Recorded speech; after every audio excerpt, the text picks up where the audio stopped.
Hello friends, welcome to my channel. So আপনারা সবাই কেমন আছেন জানাবেন আমাকে কমেন্টে। সব থেকে আগে তো আমি আপনাদেরকে ধন্যবাদ জানাই আমার ভিডিওটা দেখার জন্য। সো চলুন এখন একটু গল্প করা যাক। তো আজকে রাত্রে যখন ফ্রিজ খুললাম দেখলাম কিছুই ছিল না, আর দুপুরের রান্নাগুলোর থেকেও কিছু বাঁচেনি। তো ফ্রিজের মধ্যে কিছু ডিম ছিল, তো ভাবলাম চলো ডিমের ভুজিয়া বানানো যাক আর রুটি হয়ে যাক। সো আমি কিছু 4-5টে পেঁয়াজ নিয়ে নিলাম, লঙ্কা নিলাম, ধনে পাতা নিলাম আর টমেটো নিলাম। সবগুলোকে ভালো করে কুচি কুচি করে কেটে নিলাম, আর লবণ আর গোলমরিচ দিয়ে ব্ল্যাক পেপার দিয়ে ভালো করে মেখে নিলাম। দেখুন রেডি হয়ে গেছে আমার মাখাটা। তারপরে আমি ডিম বের করলাম, আমি 4টে ডিমেরই বানাবো ভুজিয়াটা। এক এক করে আরামে এটাকে ফাটালাম সব 4টে ডিমকে। বাড়িতে যখন কিছু না থাকে তখন এটা সব থেকে বেস্ট অপশন, খেতেও ভাল লাগে আর তাড়াতাড়ি আর ইজিলি হয়েও যায়। আর সব থেকে মেন কথা সবার পছন্দের জিনিস, আমার মেয়ের তো এটা খুব পছন্দের। এটা রুটি বা পরোটা দুটোর সাথেই দারুণ লাগে খেতে। দেখুন গল্প করতে করতে এখন আমি ফেটিয়ে নিলাম এটাকে। ভালো করে ফেটাতে হবে যেন সব কিছু ভালো করে মিক্স হয়ে যায়। দেখুন আমি ফেটিয়ে নিয়েছি এটাকে ভালো করে।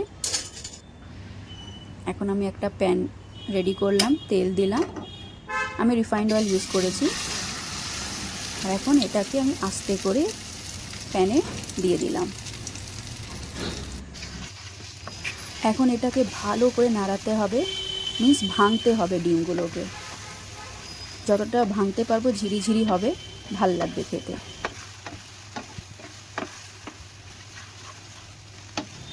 দেখুন প্রায় অনেকটাই ভাজা ভাজা হয়ে গেছে।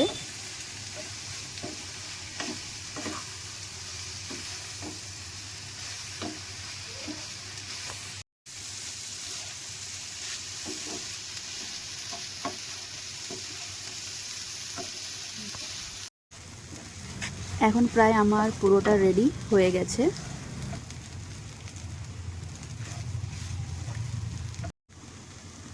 লাস্টে এখন আমি নামানোর আগে একটু গোলমরিচ দিয়ে দিব, এটা অপশনাল, যাদের গোলমরিচ পছন্দ ওরা দিতে পারে। সো আমার এটা রেডি হয়ে গেছে, আমার ডিমের ভুজিয়া হয়ে গেছিলো। তো আমি ভাবলাম এক সাইডে এখন রুটি করে নিই। অনেক রাতও হয়ে গেছিলো, তাই ভাবলাম তাড়াতাড়ি করে নিই।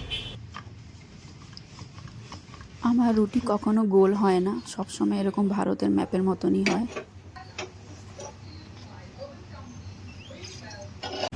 সো এই যে আমার ডিনার রেডি, ডিমের ভুজিয়া, রুটি আর তার সাথে একটু আচার, লঙ্কার আচার।